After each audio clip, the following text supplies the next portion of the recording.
کسی کا گورا ہے تو کسی کا زیادہ گورا ہے، کسی کا گورا ہے تو کسی کا سانولا ہے، کسی کا رنگ گندمی ہے. یہ بندے کی مرضی پہ نہیں، یہ اللہ کہتا ہے جیسے میں نے چاہا ہے نا. اگر آپ یہ آیت سمجھ جائیں نا تو اپنے آپ سے پیار ہو جائے گا. پھر کالے سیاہ رنگ والا بندہ بھی کہے گا اوہو چہرہ میرا ہے پر چاہت اللہ تعالیٰ کی ہے.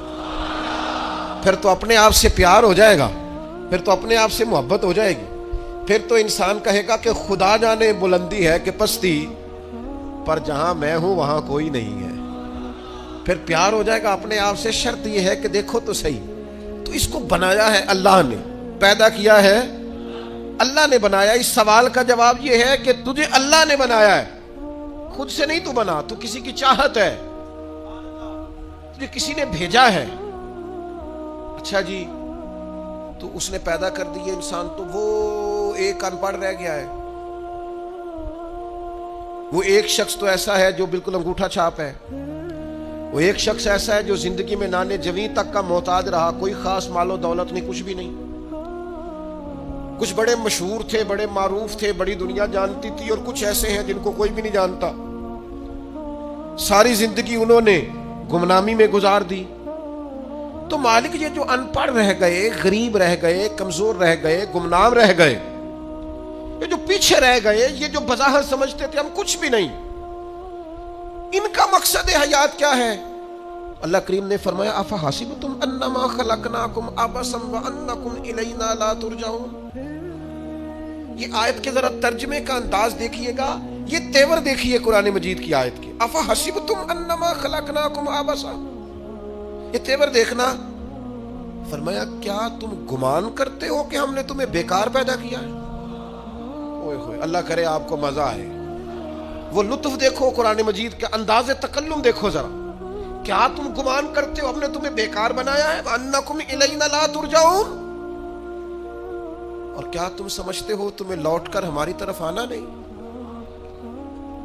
یہ خطاب جس سے بھی ہے، صوفیاء کہتے ہیں مچل جانے والی آیت ہے، مچل جانے والی آیت ہے. یہ جو وہ کہتا ہے نا تو نے پلٹ کے میری طرف آنا ہے، تو آئے گا میرے سامنے. مجھے ایک حدیث پڑھ لینے دو. نبی کریم علیہ السلام نے فرمایا قیامت کے دن اللہ تعالیٰ لوگوں سے فرمائے گا، سب سے پہلا سوال لوگوں سے، مختلف احادیث میں مختلف سوال ہیں جو سب سے پہلے ہوں. اس حدیث میں فرمایا اللہ قیامت کے دن سب سے پہلا سوال بندوں سے یہ پوچھے گا مجھ سے ملنے کو جی چاہتا تھا؟ میرے تے لنگ کئی مہینے تے برس گئے تے تیری دید نو دیدے ترس گئے، مجھ سے ملنے کو جی چاہتا تھا؟ میں آپ کو بات عرض کروں، مزہ نہیں آ جائے گا رب رسول کو دکھڑے سنانے کا، لطف نہیں آ جائے گا ان کی بارگاہ میں بیٹھ کے حال دل عرض کرنے. کیا منظر ہوگا، کیا رنگ ہوگا، کیا انداز ہوگا. خدا خود میر مجلس بود. کریم فرماتے رب بندوں سے فرمائے گا مجھ سے ملنے کو جی چاہتا تھا؟ عرض کریں گے مالک بڑا ہی چاہتا تھا. اب وہ کریم ہے نا، دریائے رحمت جوش پہ ہے، تو حضور فرماتے ہیں دوسرا سوال رب فرمائے گا یہ تمہارا مجھ سے ملنے کو کیوں جی چاہتا تھا؟ یہ کیوں جی چاہتا تھا بھلا مجھ سے ملنے کو؟ یہ انداز دیکھیے. تو حضور فرماتے ہیں بندے عرض کریں کہ مالک اس لیے جی چاہتا تھا کہ تو بڑا ہی کریم ہے، بڑا مہربان ہے، بڑا ستار ہے، تو بڑا غفار ہے، تو بڑا معاف کرنے والا ہے، تو بڑا عطا کرنے والا ہے، تو اپنے بندوں سے بڑا پیار کرنے والا ہے، تو ودود ہے، تو رؤوف ہے، تو رحمان ہے. جی چاہتا تھا تجھ سے ملے. تو رب فرماتا ہے اس لیے جی چاہتا تھا کہ میں مہربان بڑا ہوں. ہاں. تو کریم فرمائے گا جاؤ پھر فرشتوں گواہ ہو جاؤ میں نے ان سب کے لیے جنت کا فیصلہ فرما دیا. اللہ فرماتے تم کیا سمجھتے ہو تمہیں بیکار پیدا کیا ہے؟ انسان کو اللہ نے بیکار نہیں بنایا. پہلی بات تو یہ سمجھ میں آ گئی کہ آیا کہاں سے ہے، بنایا کس نے ہے، بھیجا کس نے ہے. اور پھر بھیجنے والا کہتا ہے میں نے بیکار، ایک ذرہ بھی اللہ نے بیکار نہیں بنایا. ادھر دیکھو میری طرف دوستو، اس آدمی کو آپ سمجھتے ہیں نا بالکل مجذوب ہے، بالکل اس کی زبان سے رطوبت نکلتی ہے اور آنکھوں سے پانی نکلتا ہے اور ہاتھ پکڑ کر سڑک پار کرانا پڑتی ہے، اور جس کو تم سمجھتے ہو نا کہ اس کو تو گھر کا ایڈریس بھی نہیں آتا، اس کی پشت پر اس کا پتہ لکھا ہے، جسے تم خیال کرتے ہو نا یہ بالکل ضعیف ہے، کمزور ہے، اٹھ نہیں سکتا، چل نہیں سکتا، قرآن مجید کی آیت کہتی ہے کہ بندہ بیکار وہ بھی نہیں ہے، تو وہ تو بالکل کسی کام نہیں، وہ تو گھر والے بھی لوگ اس کا مذاق اڑاتے ہیں، کوئی اہمیت نہیں، کوئی پوچھتا نہیں۔ تو یہ کیا ہے؟ پڑھو نا مشکات شریف۔ اللہ کے پیارے حبیب علیہ السلام نے فرمایا یہ جو تمہیں رزق دیا جاتا ہے نا، اور یہ جو تم پر بارشیں برسائی جاتی ہیں، یہ تمہارے ضعیف لوگوں کی برکت سے دیا جاتا ہے۔ میں کسی شخص سے بیزار نہیں ہو سکتا، کیونکہ ایک ذرہ بھی تو بیکار نہیں ہو سکتا، ایک ذرہ بھی تو بیکار نہیں۔ مجھے ایک دوست کی بات نہیں بھولتی، ان کے بیٹے نے آ کے کہا مجھ سے، کہنے لگے ابا جی نو آکھو بڑا دے لیا رشتہ داراں نو تے بڑا ونڈ لیا، او کڑا کو نہ نیکی کردے نے، سوا سائڈ تے ہو کے غیبتاں کردے نے، آنکھوں نے ان بس کرن۔ اور وہ تھوڑے تھوڑے نالاں بھی تھے، چند باتیں اس نے اس طرح کی بتائیں جو واقعہ شکایت والی تھی۔ تو میں نے ان بزرگوں سے کہا، میں کہ باجی منڈا بھی پریشان ہے، گھر دے بھی تو چھڈو، سادہ بندہ ان پڑھ آدمی محنت مزدوری، اتنی پتے کی بات کی؟ کہنے لگا حضرت صاحب پتہ نہیں اللہ کدے صدقے پہ دینا ہے۔ تو مجھے یہ حدیث یاد آئی مشکات شریف کی، حضور فرمانے لگے اللہ تمہارے کمزوروں کی برکت سے تمہیں عطا کرتا ہے۔ کس کی وجہ سے اللہ تمہیں دیتا ہے؟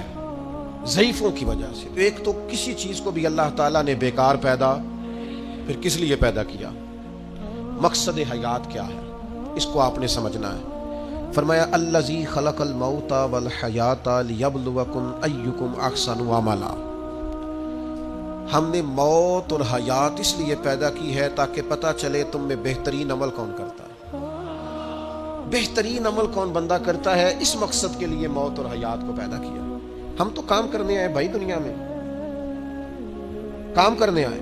یہ جو لوگ ویلے بیٹھے ہیں نا، صبح سے شام تک موبائلیں چلا رہے ہیں، آرام کر رہے ہیں، کھانے کھا رہے ہیں، آ رہے ہیں، جا رہے ہیں، یہ لوگ اس مقصد حیات سے غافل ہیں جس مقصد کے لیے بھیجے گئے۔ قرآن مجید کہتا ہے تمہیں اچھے اعمال کے لیے دنیا میں بھیجا ہے، اس مقصد کو تم سمجھو۔ کوئی خیر کا کام زندگی میں کرو، کوئی خیر کا کام۔ یہ جو مسجد کا خادم ہوتا ہے نا، اس کے پاس مسجد کی چابیاں ہوتی ہیں، اور مسجد کے خدام اکثر پڑھے لکھے نہیں ہوتے، کم پڑھے لکھے ہوتے ہیں، لہذا یہ ڈیوٹی کرتے ہیں، مسجد میں صفائی کرتے ہیں، جھاڑو دیتے ہیں، ڈیوٹیاں کرتے ہیں۔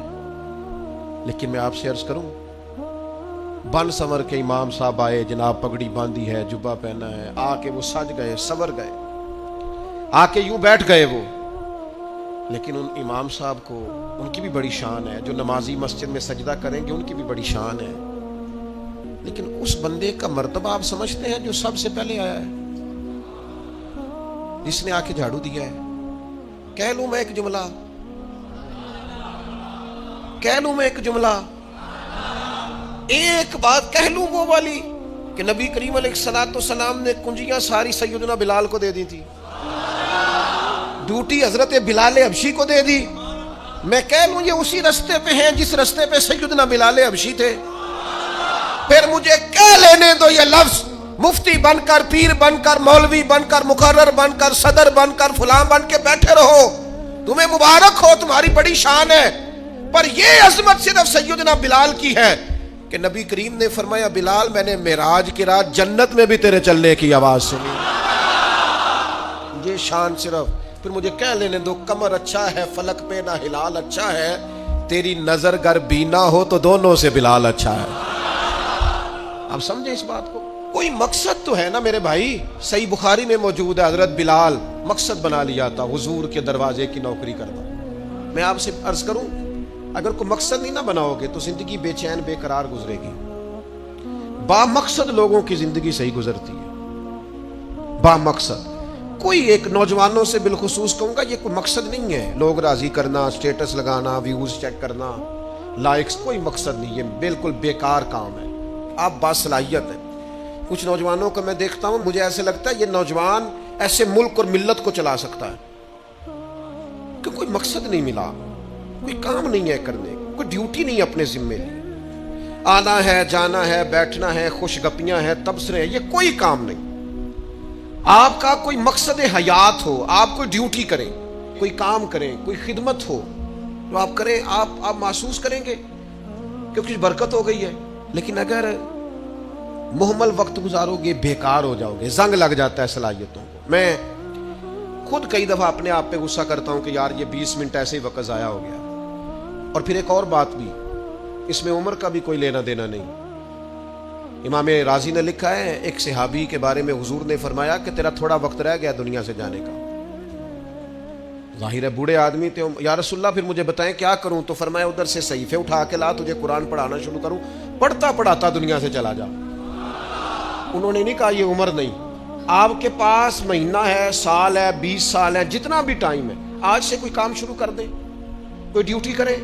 آپ یقین کریں کوئی کام اگر ہم اپنے ذمے لے لیں گے تو ہمارے لیے جینا آسان ہو جائے گا, ہمارے لیے جینا آسان ہو جائے گا. ڈیوٹی لے لیں کوئی, اس کو کریں. اب ہوگا کیا جب آپ اس مقصد کے لیے نکلیں گے نا, تو پھر مشکلات بھی آئیں گی, پھر حالات ہمیشہ ایک جیسے نہیں رہتے, تو اللہ آزمائے گا بھی اس رستے میں. وَلَنَبْلُوَنَّكُمْ بِشَيْءٍ مِّنَ الْخَوْفِ وَالْجُوعِ وَنَقْصٍ مِّنَ الْأَمْوَالِ وَالْأَنفُسِ وَالثَّمَرَاتِ وَبَشِّرِ الصَّابِرِينَ. پھر انسان کو آزمایا بھی جائے گا, اب مشکلات بھی آئیں گی. تو یہ مشکلات زندگی کا حسن ہے. آپ جب کسی مقصد کے تحت میدان میں نکلیں گے پھر آپ کو باتیں بھی سننی پڑیں گی. آپ بالکل صحیح جا رہے ہیں, لوگ تانے بھی دیں گے, لوگ کہیں گے بھی, تو بھائی اس کا مزہ آئے گا. اب ذہن بنا لیں کہ بھئی مشکلات آئیں گی, اتار چڑھاؤ آئے گا, تو یہ تقاضا ہوگا جب آپ پہلے سے ذہنی طور پہ تیار ہوں گے, پھر کوئی بھی مشکل بندے کو پریشان نہیں کرے گی. پھر اس کے بعد یہ ہوتا ہے کہ حالات کا اتار چڑھاؤ بھی آتا ہے. جس طرح اللہ تبارک و تعالی انسان کو برے حالات سے آزماتا ہے نا, اسی طرح اللہ تبارک و تعالی انسان کو اچھے حالات سے بھی آزماتا ہے. وَنَبْلُوكُمْ بِالشَّرِّ وَالْخَيْرِ فِتْنَةً. اللہ فرماتے ہیں ہم تمہیں اچھے اور برے حالات سے آزماتے ہیں. یہ جو بہت اچھے حالات ہوتے ہیں یہ بھی آزمائش ہوتے ہیں. جب بہت زیادہ دولت ہوتی ہے تو پھر بھی آزمائش ہوتی ہے, بہت زیادہ شہرت ہوتی ہے تو پھر بھی آزمائش ہوتی ہے, بہت زیادہ چاہنے والے ہوتے ہیں تو پھر بھی آزمائش ہوتی ہے. اچھے حالات سے بھی یہ بندہ آزمایا جاتا ہے اور برے حالات سے بھی. بلکہ میں آپ سے عرض کروں غریبوں پر آزمائش کم ہوتی ہے, امیروں پر, مالداروں پر, مشہور لوگوں پر آزمائش. وَاعْلَمُوا أَنَّمَا أَمْوَالُكُمْ وَأَوْلَادُكُمْ فِتْنَةٌ. مال اور اولاد آزمائش ہے, فتنہ ہے, زیادہ آزمایا جاتا ہے. اللہ تعالیٰ انسان کو آزماتا ہے. اب کرنا کیا ہے؟ اب کرنا یہ ہے کہ آزمائش کے لیے ذہنی طور پر تیار رہنا ہے. یہ جو دنیا ہے یہ مومن کے لیے قید خانہ ہے. جو لوگ آپ کو بڑے سکھی بھی نظر آتے ہیں نہ ہو, بڑا پروٹوکول ہے, بڑے آ رہے ہیں بڑے جا رہے ہیں, ان کے بھی کبھی قریب ہو کے دیکھیں گے تو دکھ مل جائیں گے آپ. بلکہ میری ایک بات یاد رکھیے گا, جتنا بندہ بڑا ہوتا ہے اس کے دکھ بھی اتنے بڑے ہوتے ہیں. ایک ٹائم ایسا آتا ہے جب آپ کو صرف سننی ہے, آپ کسی کو سنا سکتے. سارے تو آپ سے مشورہ لے رہے ہیں تو آپ کس سے لیں؟ سارے آپ کو دکھ سنا رہے ہیں تب آپ نے کس کو سنانے؟ سارے تو اپنی باتیں آپ سے کر رہے ہیں تو آپ نے اپنی بات. تو جتنا بندہ بڑا ہوتا جاتا ہے اس کے دکھ بھی اتنے بڑے ہوتے جاتے ہیں. اس لیے حالات کا اتار چڑھاؤ تو انسان کے ساتھ رہے گا. اور پھر اسی طرح کا معاملہ مراتب کے اختلاف کا ہے. مراتب کا اختلاف بھی رہے گا. کوئی امیر رہے گا, کوئی. مجھے بتائیے مزدوروں کی ضرورت ہے کہ نہیں دنیا میں؟ تو اگر سارے ٹھیکیدار ہو جائیں گے تو مزدوری کون کرے گا؟ لیڈر اگر سارے بن جائیں گے تو کارکن کون بنے گا؟ سارے امام بن جائیں گے تو مقتدی کون بنے گا؟ سارے استاد لگ گئے تو شاگرد. تو اللہ تعالیٰ نے یہ نظام بنایا بھائی.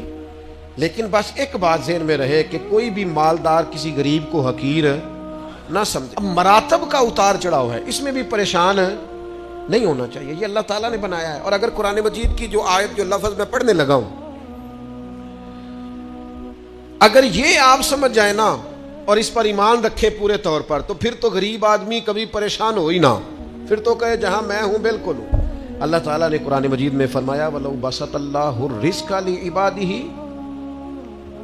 فرمایا اگر اللہ تعالیٰ اپنے سارے بندوں کی روزی کشادہ کر دیتا، سب کا رزق اگر اللہ وسیع کر دیتا، لَبَغَوْا فِي الْأَرْضِ، تو زمین میں بغاوت ہو جاتی، یہ فساد برپا کرتے، بغاوت کر دیتے اگر سب کی روزی۔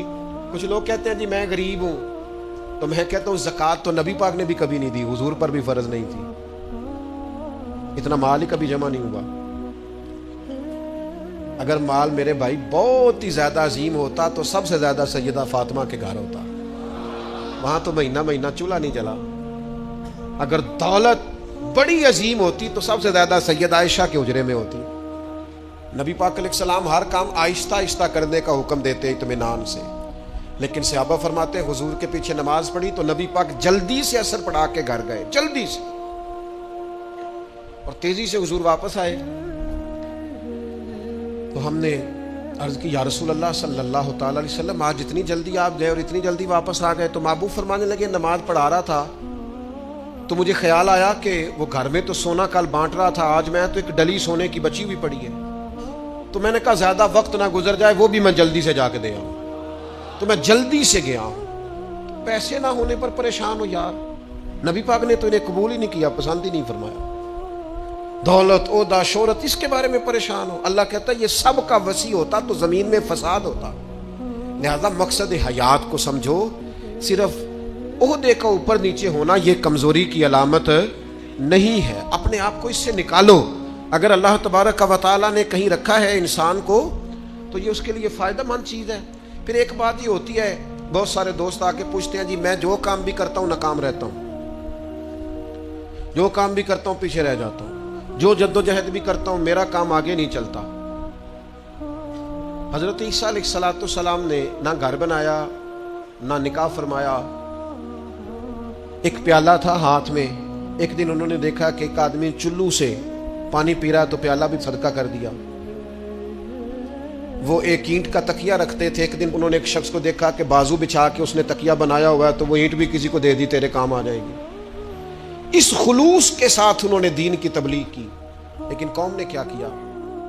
معاذ اللہ انہیں سزا دینے کے لیے، پھانسی لٹکانے کے لیے آ گئی، وہ تو اللہ نے کرم کیا آسمانوں پہ اٹھا لیا۔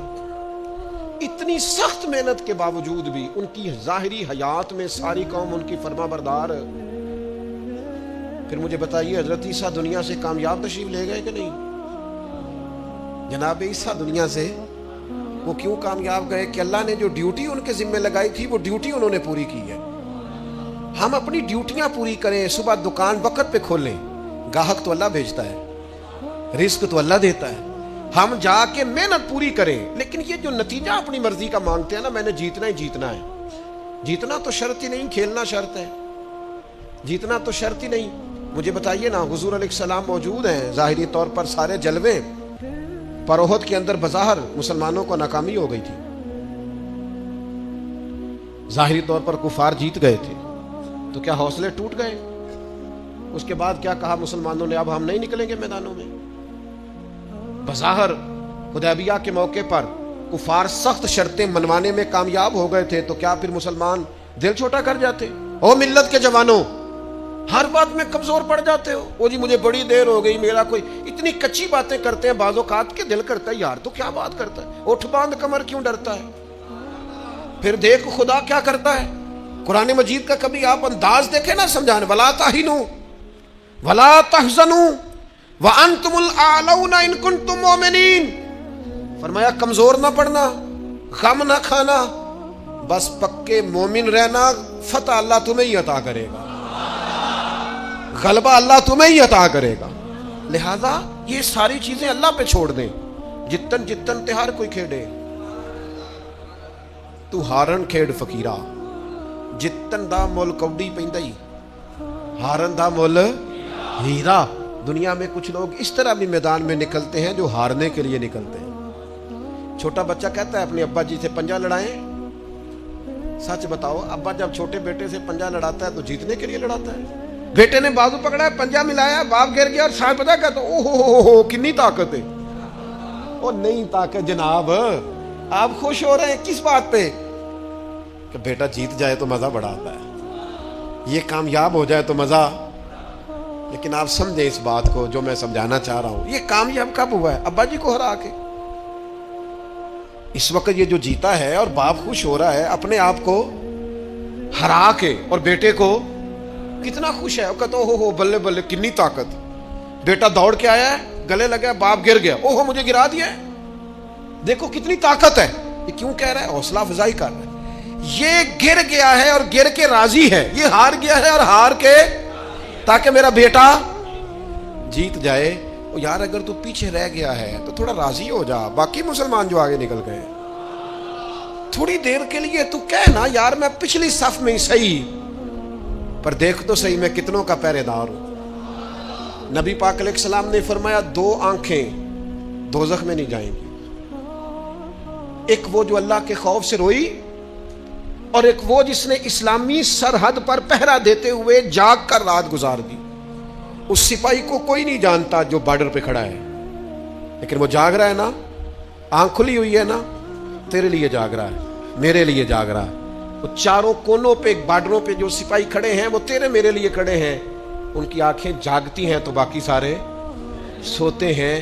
وہ رات جاگ کے پیچھے رہ کے، وہ عام لوگ ہوتے ہیں، ان کے عہدے بھی کوئی نہیں ہوتے زیادہ، لیکن وہ پیچھے رہ کے بہت ساروں کے محافظ ہوتے ہیں. تو بھائی کچھ نے پیچھے بھی تو رہنا ہوتا ہے نا. سب نے لیڈر نہیں بننا، کچھ نے کارکن بھی بننا ہوتا ہے. حضور جب سفر پہ جاتے تھے تو 1-2 صحابہ کو کہتے تھے تم نے سب سے پیچھے چلنا ہے. کیوں؟ اور میں کوئی بچہ پیچھے رہ گیا، کوئی جانور پیچھے رہ گیا، کوئی سامان پیچھے گر گیا تو ذرا اٹھاتے آنا. تو وہ ہیں سب سے پیچھے، پر کر پھر بھی کوئی ڈیوٹی رہے ہیں. چلو ہم کچھ بندے پیچھے نہ رہ جائیں. جتن جتن ہر کوئی کھیڈے، تو ہارن کھیڈ فقیرہ، جتن دا مل کوڈی پیندائی، ہارن دا مل ہیرا. تو میرے بھائی یہ مراتب میں اگر کمی بیشی ہو جائے تو اس پہ کمزور. ایک خاص چیز آپ سے عرض کرنے لگا ہوں، اور یہ شاید پہلی دفعہ میں ایسا کروں گا. میرا دل کرتا ہے آج میری گزارش ہوگی، میں آپ سے طلب کروں گا مہربانی کریں. آج نہ اپنی زندگی کی پچھلی ساری کوتاہیاں یاد کریں، سستیاں یاد کریں. کہاں کہاں ہم نے جان بوجھ کر اپنی جان پہ ظلم کیا ہے، پیچھے رہ گئے، اس کو یاد کرنا ہے. آج یہ میں نے بھی آج یاد کرنا ہے، آپ نے. اور پھر ایک اور چیز آپ سے مانگنی ہے، یہ آپ نے ضرور کرنا ہے. آج آپ نے پچھلی کوتاہیاں یاد کرنی ہے، اور آج اللہ سے اور اپنے آپ سے ایک وعدہ کرنا ہے کہ مالک ایک زندگی میں ڈیوٹی ہم ضرور کریں گے. وہ چاہے ہم یہ ذہن بنا لیں کہ ہم نے اپنے دوستوں کو نمازی بنانا ہے، یا یہ ذہن بنا لیں او پنڈ دے چ نا بی بی نو طلاق ہو گئی یا خامد فوت ہو گیا تو اس کے والد نے کہا کہ تیرا نہ پھر نکاح کرنا ہے، شادی کرنی ہے. میں کہ نہیں ابا جی عمر نہیں. اب پتر پھر عمر کی میں گزرے گی؟ اس آخیا میں نہ ارادہ کر لیا میں ان ساری زندگی قرآن پاک پڑھانا ہے بچیاں. اس طرح کی میں نے درجنوں بیویاں دیکھی ہیں دیہاتوں میں. ساری زندگی اب میں قرآن، کوئی انہوں نے مقصد تو بنایا. آج نہ ایک وعدہ کریے، ان بے مقصد نہیں جینا، کوئی مقصد بنانا ہے، کوئی پروگرام، کوئی تھبکی. ہمارے ایک بزرگ تھے، وہ فرمایا کرتے تھے میں نے زندگی میں مقصد بنایا، میں نے مایوس لوگوں کے حوصلے بڑھانے، دکھیوں کو کہنا ہے کچھ بھی نہیں ہونے لگا، کرم ہو جائے گا. کچھ ارادے نہ کر لیں، کچھ پروگرام نہ بنا لیں، کچھ خیال نہ کر لیں. آج سے کوئی مقصد حیات بنائیں، اس پہ ڈٹ جائیں. اور مقصد کون سے بنانے ہیں؟ جن کا قرآن پاک ٹھیک نہیں آج نیت کریں انشاءاللہ ٹھیک کرنا. جن کو آتا ہے آگے پڑھانا ہے انشاءاللہ. جن لوگوں کو اللہ تبارک و تعالیٰ نے رزق دیا ہے وہ غریبوں کی مدد کریں گے انشاءاللہ. جو محنت نہیں کرتے، والدین پریشان ہیں، وہ آج ارادہ کریں مالک ہم ارادہ کرتے ہیں تو مدد کر، ہم محنت کریں گے انشاءاللہ. جن کے رزق میں کہیں کوئی ملاوٹ ہے، وہ سمجھتے ہیں کہ یار یہ میں پوری دیانتداری سے نہیں لے رہا، وہ آج ارادہ کریں کہ اللہ میں ملاوٹ دور کروں گا. وہ ہم سے نہیں، اپنے آپ سے، اللہ سے، اور میں بالکل جائز لیا کروں. آج سے پکے ارادے، پکی نیتیں اور مضبوط پروگرام. جنہوں نے جان بوجھ کے نمازیں عبادتیں ترک کی ہیں وہ آج ارادے کریں کہ بس بھائی آج کے بعد انشاءاللہ. آپ ارادہ تو کریں، آپ پروگرام تو بنائیں، وہ تو کریم ہی بڑا ہے. صحیح مسلم میں حدیث ہے، حضور فرماتے ہیں جو بندہ اللہ کی طرف ایک بالشت آتا ہے نا، ایک گٹ، اللہ اس کی طرف پورا ہاتھ آتا ہے. اور فرمایا جو مالک کی طرف چل کے جاتا ہے اللہ کی رحمت اس کی طرف دوڑ کے جاتی ہے. آپ ارادہ تو کریں, دیکھیں تو صحیح, میری طلب بھی تو تیرے کرم کا صدقہ ہے. یہ پاؤں اٹھتے نہیں بلکہ یہ اٹھائے.